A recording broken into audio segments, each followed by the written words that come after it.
20 ತಿಂಗಳಲ್ಲಿ ರೈತರ ಸಾಲ ಮನ್ನಾ. ಇವಾಗ ರೈತರ ಮುಂಡಮೋಸ್ತಾ ಇದ್ದಾರೆ ಇವರು ಎಲ್ಲ ಪೈಲ್ಮಾನ್ಗಳಾಗ್ಬಿಟ್ಟವ್ರು. ಇವಾಗೆಲ್ಲ ಪೈಲ್ಮಾನ್ಗಳು ಪ್ರತಿಯೊಬ್ಬರು ನಮ್ಮ ಡಾಕ್ಟ್ರು ಬಿಟ್ಕೊಂಡು ಎಲ್ಲ ಕಾಂಕ್ರೀಟ್ ಹಾಕೊಂಡ್ ಬಂದವ್ರೆ.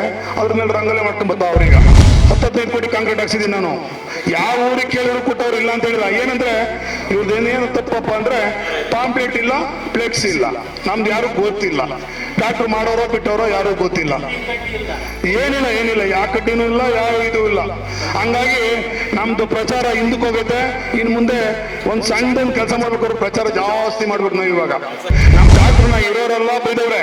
ನಮ್ ಡಾಕ್ಟ್ರು ಬಾಬಾ ಪುಣ್ಯಾತ್ಮ ಯಾರು ಒಂದು ಮಾತಂದಿಲ್ಲ. ಕೆಂಪೇಗೌಡರು ಜಯಂತಿ ನಡೀತು ಮೊನ್ನೆ, ಅದ್ರ ಬಗ್ಗೆ ಎರಡು ಮಾತಾಡ್ತೀನಿ, ದಯವಿಟ್ಟು ಯಾರು ಬೇಜಾರು ಮಾಡ್ಕೊಂಬೇಡಿ. ಆ ಕೆಂಪೇಗೌಡರು ಜಯಂತಿಯಲ್ಲಿ ನಾವು ಎಲ್ಲ ಜನಾಂಗದವರು, ನಾವು ಗೌಡ್ರಾಗಿದ್ದಿರ್ಬೋದು, ನಾವು ಗೌಡ್ರು ಅಂತ ನಾವು ತಿಳ್ಕೊಂಡಿಲ್ಲ. ಎಲ್ಲ ಜಾತಿ ಜನಾಂಗದವರು ನಮ್ಮ ಅಣ್ಣ ತಮ್ಮದಿರು ನಾವು. ಉದಾಹರಣೆಗೆ ಒಂದು ಮಾತು ಹೇಳ್ತೀನಿ. ಇಲ್ಲಿ ಸೆಫಿ ಅಹಮದ್ ಇದ್ದಾರೆ. ನಮ್ಮ ಜನರಲ್ನವರು ನಾವು 10 ಜನ ಇದ್ವಿ. ಅವರು ಮುಸ್ಲಿಮರು 8 ಜನ ಇದ್ರು. ನಾವು ಅವ್ರಿಗೆ ಸಪೋರ್ಟ್ ಮಾಡಿದ್ವಿ, ಮುಸ್ಲಿಂ ಅವ್ರಿಗೆ. ಯಾಕೆ ಈ ಮಾತು ಹೇಳ್ತಾ ಇದ್ದೀನಿ ಅಂತಂದ್ರೆ, ನಮ್ಮ JDS ಪಕ್ಷದಲ್ಲಿ ಯಾವುದೋ ಜಾತಿ ಜನಾಂಗ ಇಲ್ಲ, ನಮ್ದೆಲ್ಲ ನಮ್ಮ ಅಣ್ಣ ತಮ್ಮದಿರು ಅಕ್ಕಂಗಿರು ನಾವೆಲ್ಲ. ಅದಕ್ಕೆ ಉದಾಹರಣೆಗೆ ಹೇಳ್ತೀನಿ. ಇನ್ ಪ್ರದೀಪ್ ಈಶ್ವರ್ ಅವರು ಏನು ಆ ಸಭೆಯಲ್ಲಿ ಮಾತಾಡ್ತಾನೆ ಅಂದ್ರೆ, ತೊಡೆ ತಡ್ತಾನೆ, ಹಿಂಗ್ ಕೈ ಅಂತಾನೆ, ಜುಟ್ಟು ಹಿಂಗ್ ಕೂದ್ಲಕ್ಕೆ ಬಿಸಾಕ್ತಾನೆ. ಇದೆಲ್ಲ ಬೇಕಾ? ಇದೆಲ್ಲ ಸಂಸ್ಕೃತಿ? ಒಬ್ಬ ಗ್ರಾಮ ಪಂಚಾಯತಿ ಮೆಂಬರ್ ಆದ್ರೆ ನೋಡಿ, ಅದಕ್ಕೆ ಅವನು ಏನು ಗ್ರಾಮ ಪಂಚಾಯತಿ ಮೆಂಬರ್ ಆಗಿಲ್ಲ, ಏಕ್ದಮ್ MLA ಆಗ್ಬಿಟ್ಟ.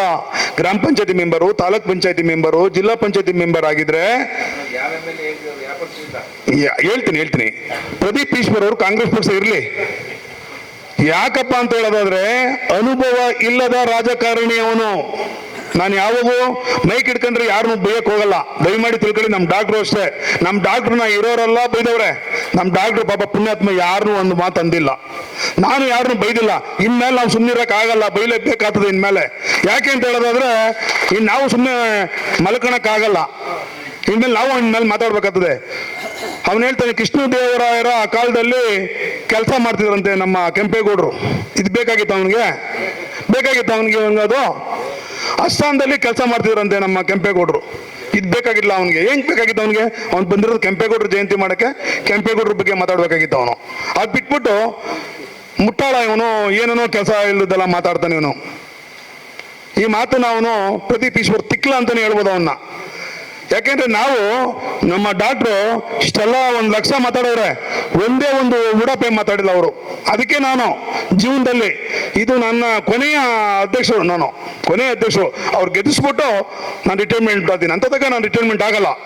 ಯಾಕೆ ಅಂತ ಹೇಳೋದಾದ್ರೆ, ಇಂಥ ಪುಣ್ಯಾತ್ಮ ಇವ್ರ ಬಾಯಲ್ಲಿ ಒಂದೇ ಒಂದು ಕೆಟ್ಟ ಮಾತಾಡಿದ್ ನಾನು ನೋಡಿಲ್ಲ ಜೀವನದಲ್ಲಿ, ರಿಯಲಿ. ಅದಕ್ಕೋಸ್ಕರ ಅವ್ರ ಜೊತೆಗೆ ನಾನು ಇದ್ದೀನಿ. ಆಮೇಲೆ ನೀವೆಲ್ಲ ತಿಳ್ಕೊಂಡಿದ್ದೀರಾ, ದೇವೇಗೌಡ ಅಪ್ಪಾಜಿ ಅವರು ಒಂದು ಸಣ್ಣ ಕಳಂಕ ಇಲ್ದಂಗೆ ದೊಡ್ಡ ಪ್ರಧಾನಮಂತ್ರಿ ಹುದ್ದೆ ಸ್ವೀಕರಿಸಿದ್ರು. ಇವತ್ತರೆಗೂ 93-94 ಏಜ್ ಇದ್ರು ಒಂದು ಸಣ್ಣದ ಒಂದು ಕೆಟ್ಟ ವಿಷಯ ಇಲ್ಲ ಅವರು ಇಡೀ ನಮ್ಮ ಭಾರತ ದೇಶದಲ್ಲಿ.